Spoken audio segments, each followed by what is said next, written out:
it's illegal to do, but that's the tricky part. You usually see these backdoor Roths now with big companies, Amazon, Adobe, Google, Apple. They've all started implementing these plans. In the US, if there's a recession, then you will have a much better chance of at least locking in a 30-year fix at a lower rate than 7%.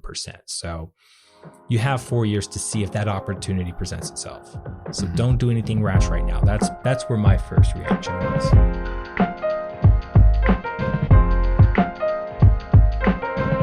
Today, we're going to share a few of the trending questions from Reddit. There is a subreddit called Personal Finance where there's over 16 million users. Thousands are on it each day sharing their big money questions. We thought we'd pull a few of those questions and share our thought process as we work through some of these questions here. All right, so let's begin with case study number 1. And this comes from Puddle of Milk. Puddle of Milk. Let's go, Puddle of Milk. So Puddle of Milk, he is married. It's a couple that maxes out their solo 401k into a Roth. They also max out I bonds, and they make about $214,000 per year and file married filing jointly. Okay. Their question: do they take all of their extra savings and put it into a non-deductible IRA? Because remember, they make too much income to make deductible IRA contributions. Okay. Yep. Or put it into a normal brokerage account. And their secondary question is, can they also contribute to a backdoor Roth if they already contributed to a Roth 401k? Good question. Very good question. Yeah. So for sure, the backdoor Roth, you can still do that even if you make a Roth 401k contribution. Correct. Yeah. So no problem there at all. And he can make, as he said, a non-deductible IRA contribution. And somebody might think, why would you do that? And that's because you can make a non-deductible IRA contribution, so say $6,000, and then convert that into a Roth. And since it's a non-deductible contribution, you've already paid tax. So when you convert it to a Roth, IRS is happy. They got their income. That's that backdoor IRA that they mentioned. So that's a great strategy as well.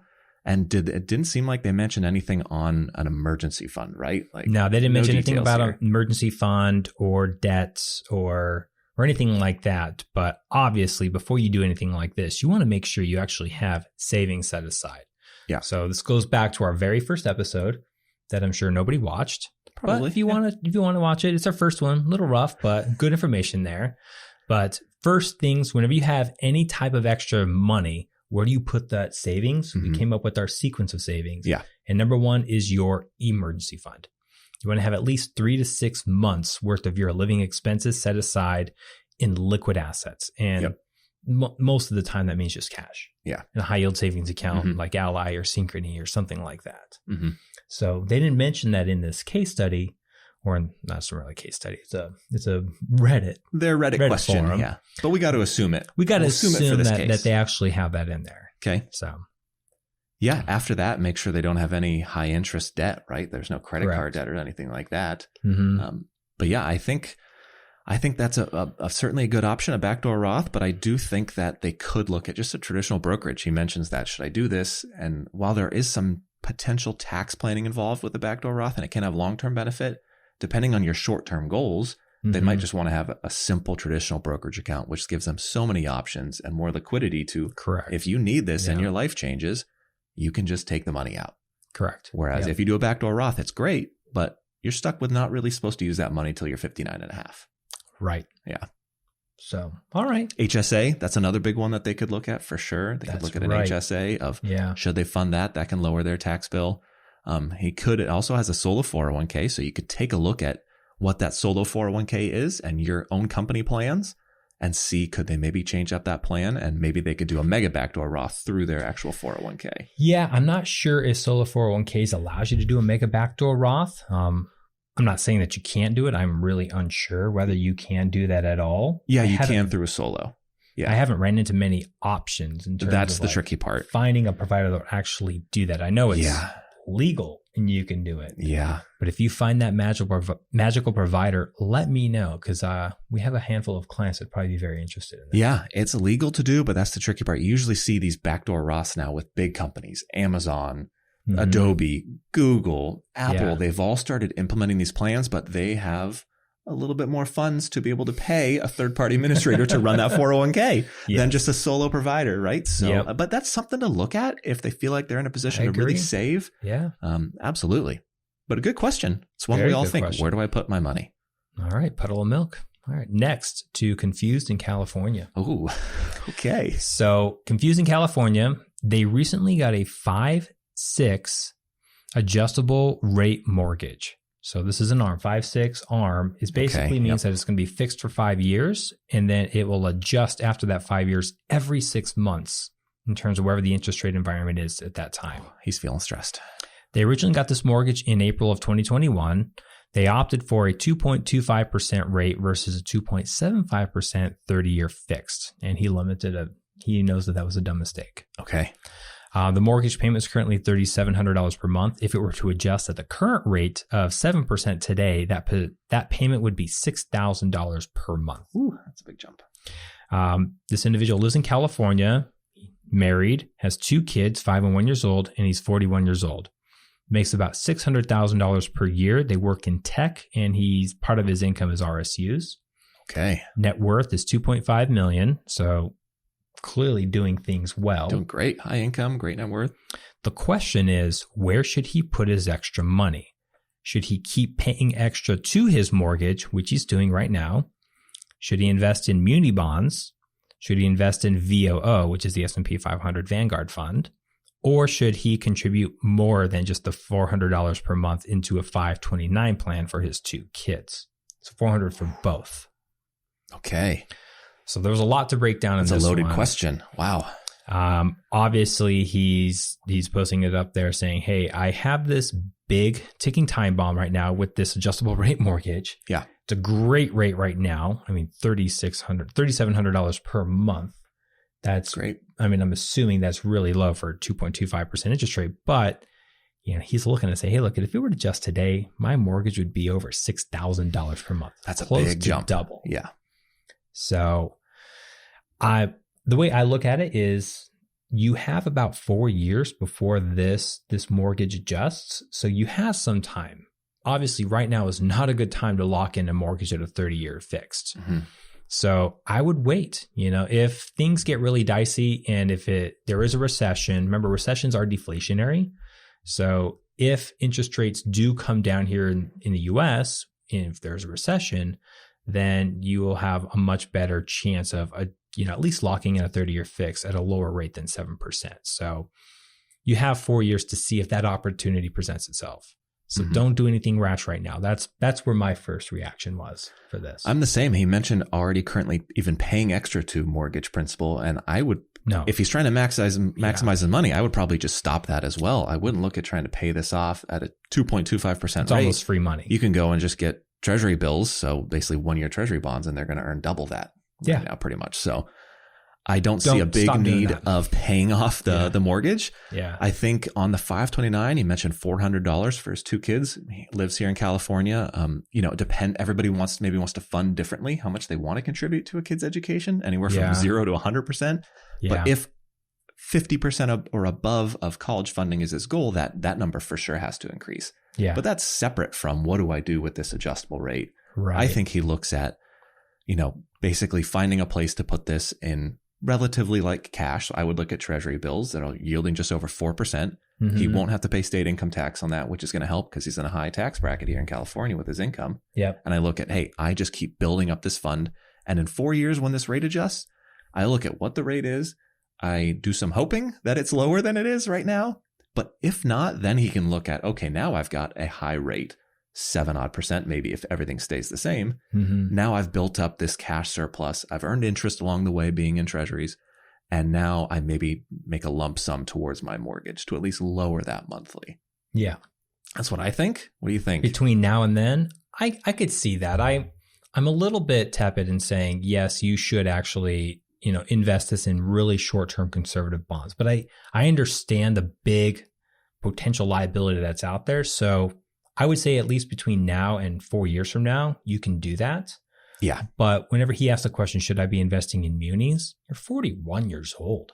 I'm assuming you don't plan to retire anytime soon. So again, we don't really know the real circumstances of this client. This is just based on the information we know. Exactly. But if you're 41 years old and you plan to retire whenever you're 60, something more reasonable, you have 19-year time horizon. Oh, yeah. Don't invest in munis. Yeah, no. Don't do that at all. Keep investing in VOO, which is the S&P. That's fine. but there's no reason to be buying bonds at this age. No, I'm with you. He Even should if only you're in a use high income tax bracket. Maybe that's why he brought up munis. Yeah, I think so. I'm paying a lot in taxes. And only like those treasuries just for that slug of money if you want to pay this off. If it's not, then yeah, I'm with you. Just invest this money. Yeah.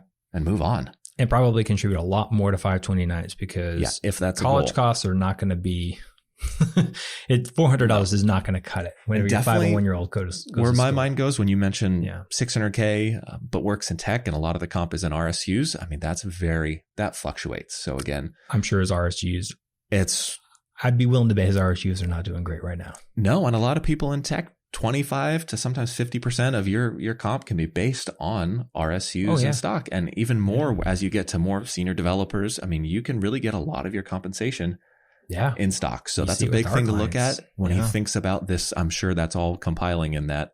I'm a little worried. I see this rate going up. I see my stock option value going down. My restricted stocks going down. Yeah. What am I going to do? Yeah. So another great question. Another great one.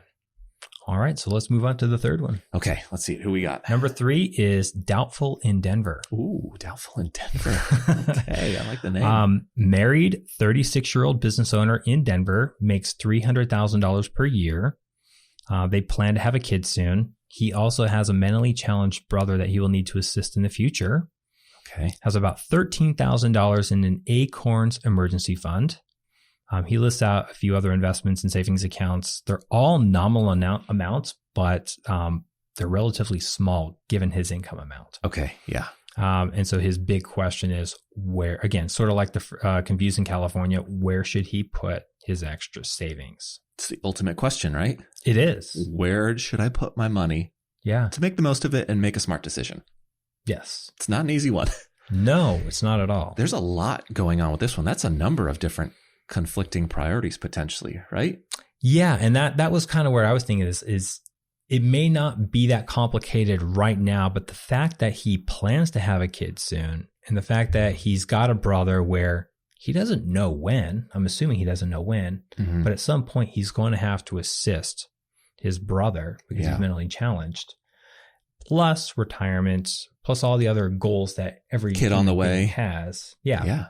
So you're going to have to come up with some type of a priority list. Like, what is most important to me and my spouse? Yeah. Right? Is it going to be retirement, number one? Or is it going to be college for my future kid? Or is it going to be taking care of my brother? Or is it going to be going to Europe every year? Because travel's very high up on our list. I don't know. Each person has their own different priorities. So that would be number one for me, is figure out where are your priorities? What is most important to you? Because there's a lot of different things here. I mean, he makes $300,000 a year, which is a good income. Yeah. But he's got a lot of different goals that he has to plan for as well. And I don't know if he's in a position right now to fund all of these different goals that he has. Yeah. And I think you're right. It's great to see him saving and putting money away. But when you look potentially compared to the income, I think you're right on. We know that people spend basically whatever's left over after taxes. So if he's earning $300,000 right now, it's easy to project out and say, okay, he's probably going to need to have a certain amount of savings for his future. Let's say 1/3 goes to tax. So he takes home $200,000. So he's probably, odds are, depending on where we're seeing, probably spends that money. So you can go, okay, here's roughly what my expenses are. And so to replace that at some time in the future, he's going to need to up the savings for sure. Yeah. And I think but first thing we would look at is emergency fund.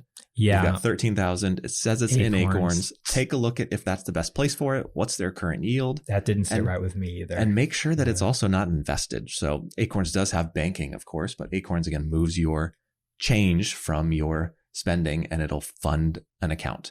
Sometimes that can just automatically invest for you. And I feel like a lot of times people actually don't fully know what's going on with my account. So it might be an investment account that he calls an emergency fund. And if that's the case, we know we don't want that, right? We don't want your emergency fund. Honestly, invested. I wouldn't have my emergency fund at all with Acorns. Probably makes sense. I really wouldn't. I mean, like Acorns is notorious for having very high transaction costs. Yeah.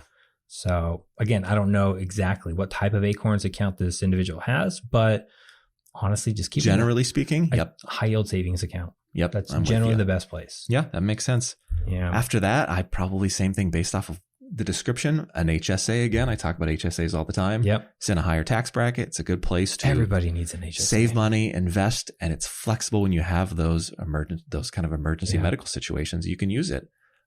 He's a business owner, so got to talk about a corporate retirement plan. I know. I don't see any mention in the question about that, right? Or his details. Like a SEP IRA. I don't know if he's a solo operator. I don't know. But SEP IRA, if he is, or it doesn't even have to be, even if it's like a 401k. Yeah. Something to where you could defer some of that income. Because he is making $300,000. Yeah. Getting into higher tax brackets. Absolutely. You want to defer some of that. Yes. And for sure. Also just automating things. Take it out of your paycheck, depending on how he operates his business. But I think definitely looking at a company retirement plan makes sense. And they can be really cheap and simple. A SEP, if he's on his own, really easy to put together. Yeah. So that's not a reason. And this is why it's important for him to put together a priority list, because if we're going to address his mentally challenged brother, we don't know when that's going to be. I'm assuming he doesn't even know when that's going to be. Yeah. You're going to need that to be liquid, which means it's going to have to be a brokerage account. Yep, exactly. So we have that on top of a 529, on top of a potentially 401k, on top of an HSA. That's a lot of different places for his money to be saved. Mm-hmm. Which one is more important? Yeah, all with different rules about how to access the money, right? Yeah. Whereas that simple brokerage, oftentimes we come back to when you start seeing somebody's objectives and priorities with their money, you go, this one might make the most sense.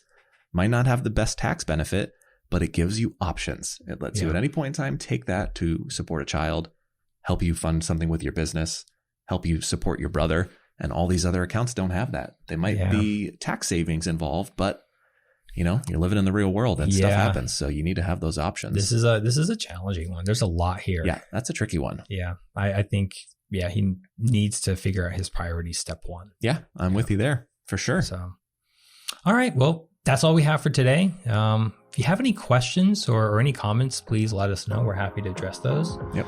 And we do appreciate your time. We'll see you again. See you next time. We appreciate you spending your time with us. The Wealth Fix is hosted by Ryan A. Hughes and Peter Campbell. We created this show to educate people like you to make smarter financial decisions. If you love our show, please consider subscribing, giving us a 5-star rating, and most importantly, sharing this show with a friend. This show is for informational purposes only and should not be considered as investment, tax, or other financial advice. Be sure to visit thewealthfix.com for more information. Thank you.